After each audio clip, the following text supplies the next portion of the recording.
Ini mungkin semacam Taoisme yang sia-sia, kekuatan gaib, dan bahkan Taoisme.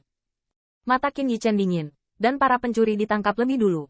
Alasan mengapa klan Bihai begitu merajalela pada saat ini sepenuhnya karena puluhan ribu pembangkit tenaga klan-klan jatuh ke ilusi. Selama ilusi itu rusak, para penyintas Bihai pasti akan gagal.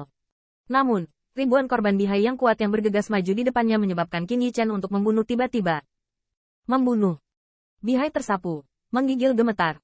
Di mata klan Bihai yang berduka, dewa bawaan ini hanya bisa menggunakan pisau, dan hanya pisau. Namun hanya sebilah pisau juga tak terbendung. Ribuan pisau berubah menjadi naga dan naga ganas di laut, membunuh di sekitar. Tetapi di antara para penyintas Bihai, ada juga orang kuat yang bisa menahan beberapa pisau. Selain itu, klan yang selamat dari Bihai menempati semua keunggulan geografis, dan setiap ras memiliki bakatnya sendiri untuk masuk tanpa izin. Di laut yang dalam, klan yang selamat dari Bihai sangat kuat dan tidak terhalang. Bum bum bum.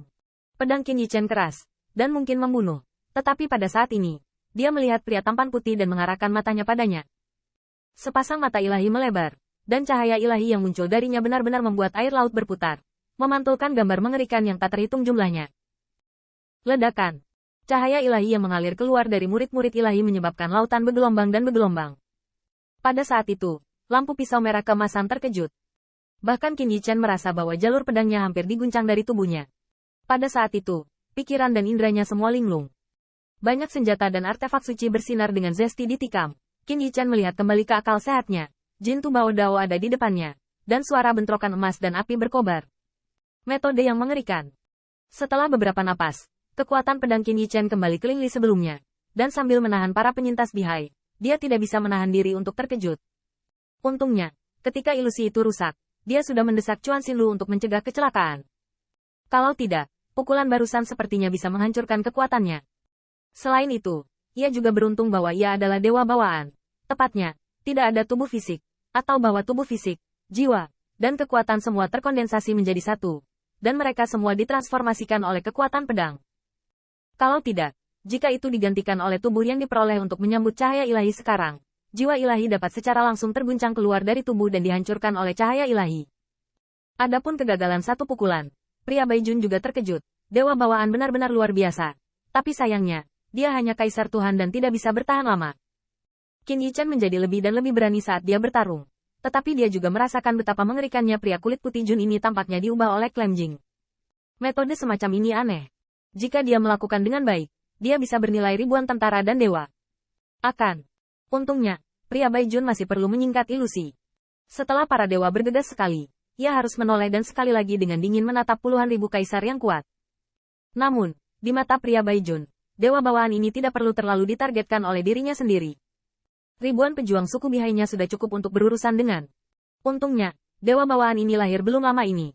Namun, melihat pria Baijun yang sekali lagi menatap puluhan ribu kaisar yang kuat, mulut Qin Yichen tiba-tiba menunjukkan lengkungan lucu. Orang ini hanya dewa, dan tubuhnya tidak terlalu tirani. Hanya ada puluhan korban Bihai yang kuat yang menjaganya. Memikirkan hal ini, pedang Qin Yichen bergetar, dan ketika dia menyapu, dia melihat bahwa mata banyak penyintas Bihai yang kuat penuh dengan kebencian. Tuhan dewa bawaan yang baru lahir datang untuk menjarah ras mereka. Sungguh absurd dan keji. Namun, banyak tentara ilahi yang selamat dari Bihai menikam dengan marah. Tetapi melihat dewa bawaan di depan mereka tiba-tiba menghilang. Dewa Bihai tiba-tiba menyadari sesuatu dan tiba-tiba melihat ke belakang. Hati-hati. Pria Baijun tiba-tiba menyadari sesuatu. Dia hampir menutup cangkangnya secara tidak sadar. Tetapi siapa sangka, lampu spatula terlalu cepat. Engah. Kerang-kerang itu dengan erat menjepit pisau sihir Jintu. Tetapi di celah itu, ada awan darah. Pria Baijun itu tersembunyi di cangkang, dan darah yang menetes dari lehernya membuatnya berkedut dan tidak bisa mempercayai pemandangan di depannya. Ruang kosong. Kamu bukan dewa bawaan. Dalam ingatan yang diserapnya, bukankah dewa bawaan ini baru saja lahir segera? Selain itu, dewa pedang bawaan, tidak mungkin dilahirkan untuk memahami Great Avenue of Space. Apakah kamu?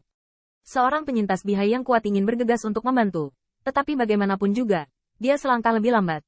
Yang paling menakutkan adalah bahwa Qin Yichen melambaikan lengan bajunya, dan niat pedangnya masih sangat dingin, dan dia secara langsung menyegel ruang sekitar ratusan meter. Jalan es. Tanda seru. Kamu siapa? Vitalitas pria Baijun memudar dengan cepat, dan mata Qin Yichen berkedip tanpa daya, dan mendesah. Maaf, Anda dan saya tidak memiliki keluhan, tapi ini adalah pemenang dan pecundang. Pada saat itu, ekspresi pria Baijun itu rumit, bagaimana ia berharap bahwa kota kelahiran Laut Biru Jernih ini tidak terkontaminasi oleh darah para dewa dan setan itu. Para prajurit klan Bihai, mundur. Jagalah tanah suci terakhir kita. Wajah pria Baijun berwarna abu-abu, dan sosoknya berkedut keras tanpa mengucapkan sepatah kata pun. Pada akhirnya, tubuhnya melengkung dan berubah menjadi bola daging kerang yang ditutupi dengan dewa. Daging kerang berkedut beberapa kali, dan akhirnya kehilangan vitalitasnya, dan pembuluh darah yang menonjol dari cangkangnya juga kehilangan kekuatan, layu dan lemas. Sihir umum. Seorang raja ilahi dari ras alien Bihai membanting matanya dan menabrak Qin Yichen. Tetapi meskipun pedang panjang merah kemasan itu bergetar, ketajamannya tetap ada. Tarik. Cepat mundur. Aku ingin dewa bawaan ini menguburku. Tanda seru. Tanda seru. Banyak dari korban Bihai menjadi gila, tetapi ada keberadaan waras yang menahan klan yang sama. Karena mereka tahu apa arti perintah terakhir dari sihir umum. Tanpa ilusi umum, ilusi puluhan ribu penyerbu ini mengalahkan diri sendiri. Dan jika mereka berdiri, mereka hanya akan kehilangan sedikit kekuatan mereka. Pergilah. Langit tidak memiliki mata. Pedang ilahi bawaan. Klan Bihai saya tidak memiliki keluhan dan tidak memiliki permusuhan dengan Anda. Mengapa membunuh orang-orang klan saya? Merampas tanah klan saya. Qin Yichen terdiam.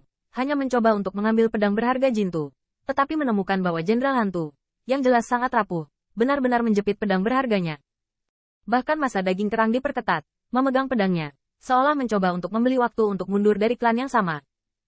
Pada saat yang sama, ilusi di depan seorang kaisar yang kuat juga meledak seperti cermin yang rusak. Retak. Qin Yichen terdiam. Dia hanya bisa menggunakan pisau tajam untuk membongkar cangkang dengan kekuatan kasar. Daging dan darah terciprat, dan cangkang itu dipotong menjadi celah yang mengejutkan. Orang-orang ini menyingkirkan ilusi. Qin Yichen bergumam pelan. Tetapi tiba-tiba menyadari bahwa di antara daging kerang yang dipotong oleh pedangnya, sebenarnya ada mutiara yang cerah. Kerang menghasilkan mutiara, Dewa Jenderal Kehuan, yang berukuran puluhan kaki. Mutiara ini sebanding dengan setengah dari tubuh Qin Yichen.